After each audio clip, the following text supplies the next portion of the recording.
दिखा दे आज इनको।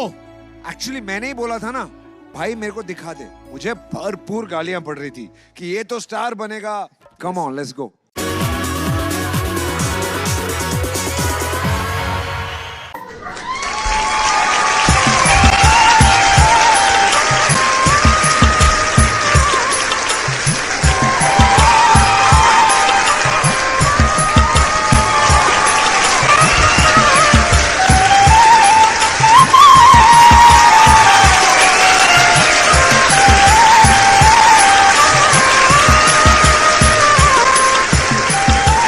Ram Ram sir, Ram Ram madam. राम राम राम। नमस्कार सर, नमस्कार मैडम। नमस्कार, क्या नाम है आपका? আমার নাম স্যার ম্যাডাম আকাশ বাউল।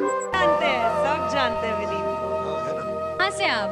আমি এসেছি সেই অনেক দূর থেকে, সেই কলকাতার নদিয়ার ছোট্ট একটি গ্রাম থেকে আজকে আপনাদের সামনে এই আইডল মঞ্চে। क्या बात है, इतना खूबसूरत, इतनी खूबसूरत जगह से आए आप। क्या बात, कैसे है, कैसा लग रहा है? আজকে এই আইডল মঞ্চে আপনাদের সামনে আসতে পেরে স্যার ম্যাডাম আমার খুবই ভালো লাগছে। बिल्कुल बिल्कुल। কেননা সেই ছোট্টবেলা থেকেই যখন থেকে গান শেখা শুরু করেছি তখন থেকেই স্বপ্ন দেখতাম আপনাদের সামনে আসবো, গান গাইবো, সুন্দর করে গান তুলে ধরবো, আপনাদের মনটা জয় করে নেব আর একজন অনেক বড় শিল্পী হব। তাই যখন থেকে গান শিখছি তাই এই কথা ভেবেই আর আজকে যখন আমি এই আইডল মঞ্চে সুযোগ পেয়েছি তাই আমার খুবই ভালো লাগছে আজকে এই আইডল মঞ্চে এসে। क्या बात है? हाय हाय हाय। क्या बात है, क्या बात है। आप क्या करते हैं? আমি আর কি করব বলুন, আমি তো একজন শিল্পী। এখানে ওখানে গান করে বেড়াই, মানুষকে গান শোনাই, আনন্দ দিই এবং দর্শকদের যে আশীর্বাদ সেটা আমি আমার এই মাথায় নিই। আর আমাদের মতো শিল্পীর কাছে দর্শকদের যে ভালোবাসা সেটাই হলো আমাদের সবচাইতে বড় আশীর্বাদ। हाय हाय हाय हाय। क्या बात है? সেই জন্য স্যার ম্যাডাম আমি তেমন কিচ্ছু করি না, এখানে ওখানে গিয়ে গান করি, মানুষকে গান শোনাই, এটাই হলো আমার কাজ। आप गाना सीखते? গান আমি শিখি ম্যাডাম। আমার যখন মাত্র ওই 12-13 বছর বয়স তখন থেকে আমি গান শেখা শুরু করেছি আর এখন তো প্রায় অনেকগুলো বছর আমি কাটিয়ে এসেছি। তাই সেই ছোট্টবেলা থেকে আমি এখনো পর্যন্ত গান শিখছি এবং মানুষকে গান শোনাই। से घिनौना काम कोई कर ही नहीं सकता। यहाँ आप आए हो, सबसे पहले गाना शुरू करने से पहले आपसे मैं गले मिलना। আজকে স্যার ম্যাডাম খুব কষ্ট করে এই আইডল মঞ্চে দাঁড়িয়েছি। প্রায় 15-16 বছর এরকম হবে আমি গান শিখছি। তখন থেকেই আমার মনে একটা স্বপ্ন ছিল যে আমি সুন্দরভাবে গান শিখবো, একদম ভালোভাবে গান শিখে তারপরে আমি ওই মুম্বাইয়ের আইডল মঞ্চে যাব, সবার মন জয় করব। তাই খুবই কষ্ট হয়েছে স্যার এই আইডল মঞ্চে আজকে আমার আসতে। 14 साल क्यों वेट किया आपने? अगर 14-15 साल से अगर आप इंतजार में हो, मतलब तैयारी चल रही है, तो हम भी बहुत बेचैन है सुनने उनकी आवाज को। आप यहाँ क्या करने आए? আজকে এই আইডল মঞ্চে এসেছি আপনাদের একটি তত্ত্বগান শোনানোর জন্য। अच्छा। হ্যাঁ হ্যাঁ স্যার ম্যাডাম আপনারা ঠিকই শুনেছেন, আজকে এই আইডল মঞ্চে আমি আপনাদের একটি তত্ত্বগান অর্থাৎ দেহতত্ত্ব গান তুলে ধরবো। এই গানটি খুবই সুন্দর একটি গান, তাই গানটি আপনারা শুনুন, খুবই ভালো লাগবে। क्या बात है यार, क्या बात है? what a talent, excellent, welcome to Indian Idol। তাই আমি যে গানটি আজকে আপনাদের সামনে তুলে ধরবো এই গানটি কেউ সিরিয়াস নেবেন না, আপনারা সবাই মজা করবেন, ভালো লাগবে, আপনারা সবাই আনন্দও করবেন এই গানটি শুনে। তাই আমি তো একজন ছোট্ট শিল্পী, অনেক স্বপ্ন আশা নিয়ে আজকে আপনাদের সামনে দাঁড়িয়েছি, সেই কলকাতা থেকে এসেছি। তাই আপনারা সবাই আমাকে একটু সাহায্য করবেন যেন আমি নিরাশা হয়ে এখান থেকে ফিরে যেতে না হয়। आपका जो सपना है, अगर आप सच्ची मन से देखते हैं वो सपना और आप उतने काबिल हैं वो सपना देखने के, तो डेफिनेटली हम आपको आगे लेके जाएंगे, ये पक्का वादा है। अगर आप डिजर्व करते हैं तो একজন যেন ভালো শিল্পী হয়ে উঠতে পারি আর আপনারা সবাই আমাকে একটু আশীর্বাদ করবেন যেন আমি একটু এগিয়ে যেতে পারি। तुमने बहुत सही प्लेटफॉर्म चुना है, बिकॉज इससे बड़ा देश का कोई प्लेटफॉर्म नहीं है। तो हमारा आशीर्वाद, हमारा प्यार তাই আমার এই কথার মাঝে অথবা গানের মাঝে যদি কোনো ভুল ত্রুটি থাকে, আপনারা আমাকে নিজের ছোট্ট ভাই অথবা ছোট সন্তান মনে করে ক্ষমা করে দেবেন। আর আপনাদের সবাইকেই আমি প্রণাম জানিয়ে আমার গান শুরু করছি। নমস্কার। मैं आपके मतलब करेज की दाद देता हूँ, आपकी हिम्मत की दाद देता हूँ, और आप लंबी सांस लेके तैयार हो जाए। All the best. ওই আমি করব কি আর সাধন ভজন, আমি করব কি আর সাধন ভজন, গুরু গো গোসাই গো, গুরু গো মনের ধান্দা গেল না গেল না গেল না, তত্ত্ব কথা জানবো গুরু মনে বাসো না।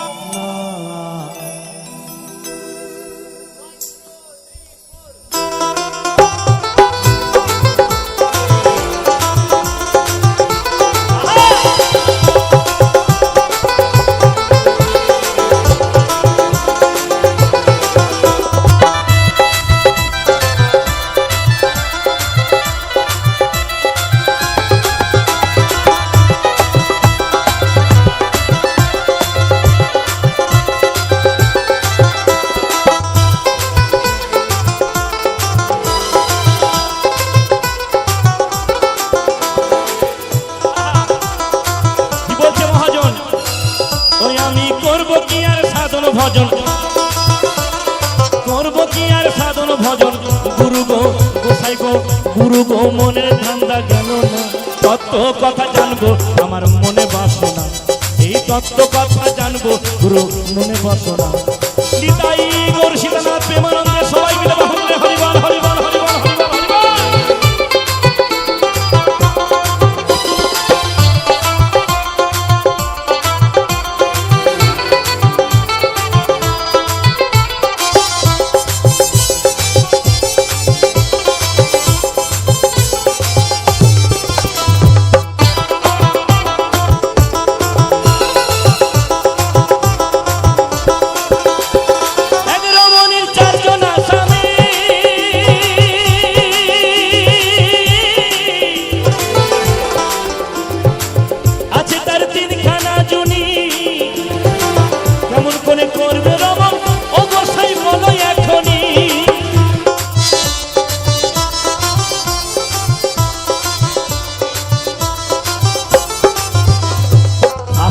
বাবা বাউল গান ধীরে ধীরে হবে, ছোট ছোট বাজাও। মহাজন বলছে একটা মায়ের চারটে স্বামী, সেই মায়ের আছে তিনখানা জমি। একটা মায়ের যদি চারটে স্বামী থাকে তাহলে কি বলা হয়? নষ্টা মেয়ে ছেলে, তাই না? বাজে মেয়ে ছেলে। একের অধিক স্বামী হলে বলা হয় নষ্টা মেয়ে ছেলে, বাজে মেয়ে ছেলে। কিন্তু এখানে মহাজন বলছে এক রমণীর চারজনা স্বামী, তবু আমার মা সতী। কেমন চারজন স্বামী? এক হচ্ছে দীক্ষা গুরু, এক হচ্ছে শিক্ষা গুরু। গুরু অর্থাৎ স্বামী, কি বাবা তাই তো? গুরু অর্থাৎ স্বামী। দীক্ষা গুরু একজন, শিক্ষা গুরু একজন, আর এক হচ্ছে জগৎ স্বামী। আর হরিবল হরিবল আরো একটা স্বামী আছে, যেটা সংসার মাঝে ঘুরে বেড়ায়, হরিবল হরিবল। সেই স্বামীর আর এক নাম হচ্ছে ভাতার। ভাত আর কাপড়ের দায়িত্ব নাই, এর জন্য তার নাম হচ্ছে ভাত। আর হরিবল জয়নি তাই। তাই মহাজন বলছে শুনুন,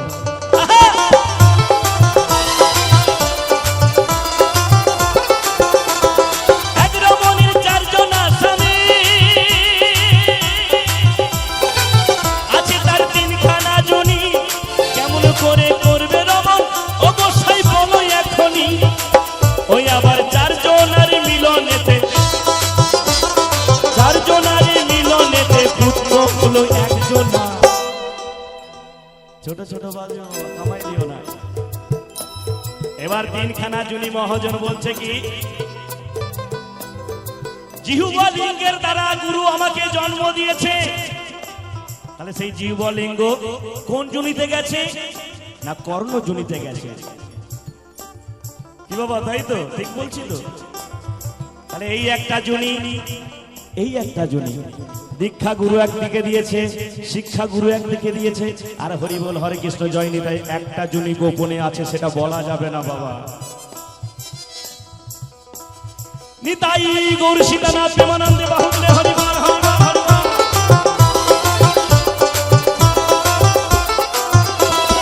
এক রমণের চারজন আসামি, আছে তার তিনখানা জনি। কেমন করে করবে রমণ ও গোসাই বলো এখনই। ওই আবার চারজন আর মিলনেতে, এই চারজন আর মিলনেতে পুত্র হলো একজনা। তত্ত্ব কথা জানবো আমার মনে বাসনা, এই তত্ত্ব কথা জানবো গুরু মনে বাসনা।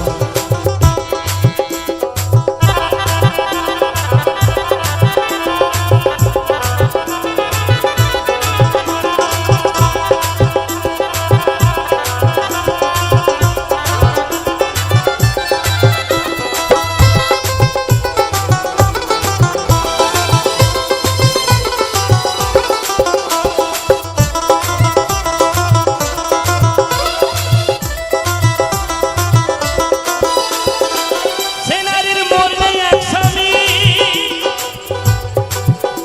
আরে কেমন করে বিধবা হলো ও ঘরে থাকতে তিন স্বামী।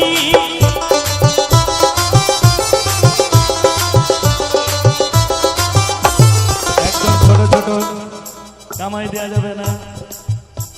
আচ্ছা মা বলেন তো, বাবাদেরও বলছি, একটা মায়ের যদি চারজন স্বামী থাকে, আগে বলেছি চারজন স্বামী, চারটে স্বামী থাকলে তার মধ্যে যদি একটা স্বামী মারা যায়, মায়ের কি কোনো যায় আসে?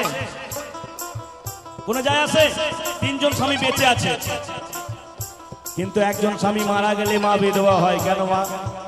এই যে আমার মা শাঁখা সিঁদুর ফেলে দিয়ে সাদা বসন করে বসে আছে, কিন্তু উনি কি জানে ওনার তিনজন স্বামী বর্তমানে এখনো আছে? আছে না বাবা? তাহলে কেন বিধবা হলো? আগেই বলেছি হরিবোল জয়নি তাই। এগুলো এইসব গান গাইতে হলে ডুয়েট দরকার হয়, গুরু শিষ্য পালা ধরে করতে হয়, কিন্তু আজকে তো আমার গুরুদেব নেই, আজকে আমি সব চেষ্টা করছি। কেমন? আগেই বলেছি তিনজন স্বামীকে দীক্ষা গুরু, শিক্ষা গুরু আর এক গুরু। আর যে আর এক স্বামী আছে বাবা, তাকে ভাতার বলছি। সে ভাত আর কাপড়ের দায়িত্ব নিয়েছিল, এই জন্য যখন সে মারা যায়, সে যে জিনিসটা আমাকে দিয়েছিল সেটা তাকে ফেরত দিয়ে দিতে হয়, তাই না? কোনো মা বিধবা নাই, কারণ তিনজন স্বামী জানা আছে, জগৎ স্বামী, দীক্ষা গুরু, শিক্ষা গুরু স্বামী। আর যে তোমার নিয়ে গেছে বাবা, সে ছিল ভাতার। হরিবোল হরে কৃষ্ণ জয়নি তাই চলে গেছে। তাই মহাজন বলছে,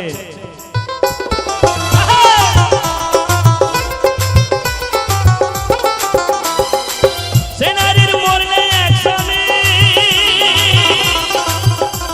আরে কেমন করে বিধবা হলো ও ঘরে থাকতে তিন স্বামী। তুমি জানলে কথা বলে যেও, জানলে কথা বলে যেও, এরে প্রভু যেও না। তত্ত্ব কথা জানবো আমার মনে বাসনা, এই তত্ত্ব কথা জানবো গুরু মনে বাসনা।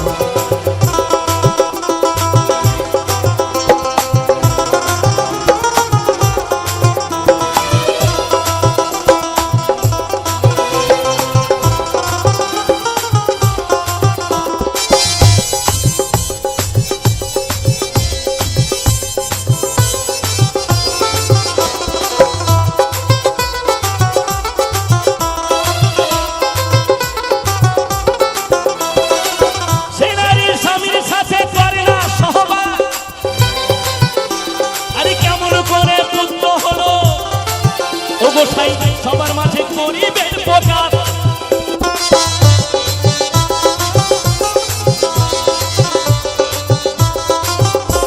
আগেই বলেছি বাবা, সহবাস করা লাগে না। জন্ম হতে গেলে সহবাস করতে হয় না। জিহ্বা লিঙ্গের দ্বারাই গুরুদেব যখন দেয় বীজ মন্ত্র কানে, ঊর্ধ্ব লিঙ্গের দ্বারাই হরিবোল হরিবোল, তখন জন্ম হয়ে যায়, তাই না? তাই তো গুরুদেবকে হরিবোল বাবা বাবা বলে সম্বোধন করি, গুরুমাকে মা বলে সম্বোধন করি। বলে গোসাই, আমার গোসাই মাকে বলে তোমার ছেলেরা এগুলো সব তোমার ছেলে। তাহলে সহবাস না করেও বীজ মন্ত্র দ্বারা জন্ম দিলেও সন্তান প্রসব করা যায়, যেগুলো আমরা এই পৃথিবীতে জন্মেছি। যার যার গুরু আছে, যে যে গুরু ধরেছে সে বলতে পারবে। তাই সকলে নিতাই গৌর সীতানাথ প্রেমানন্দে বাহুরে হরিবল হরিবল হরিবল।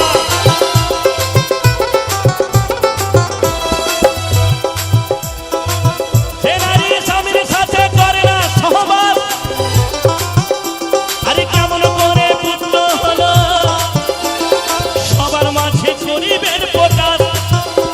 এই দিলীপ দাস তাই ভেবে বলে, এই দিলীপ দাস তাই ভেবে বলে, এরে গো বুঝো না তত্ত্ব কথা জানবো গুরু মনে বাসনা, তত্ত্ব কথা জানবো আমার মনে বাসনা। আমি করবো কি আর সাধন ভজন, করবো কি আর সাধন ভজন, গোসাই গো গুরু গো মনের ঠান্ডা গেল না, তত্ত্ব কথা জানবো আমার মনে বাসনা। এই তত্ত্ব কথা জানবো গুরু মনে বাসনা, এই তত্ত্ব কথা জানবো আমার মনে বাসনা, এই তত্ত্ব কথা জানবো গুরু মনে বাসনা, এই তত্ত্ব কথা জানবো আমার মনে বাসনা, এই তত্ত্ব কথা জানবো মনে বাসনা।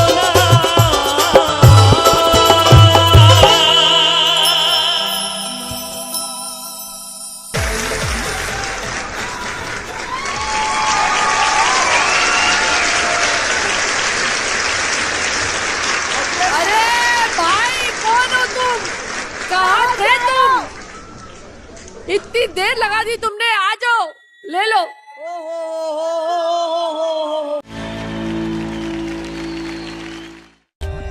For more updates, subscribe to our channel, click the show links and enjoy watching the videos.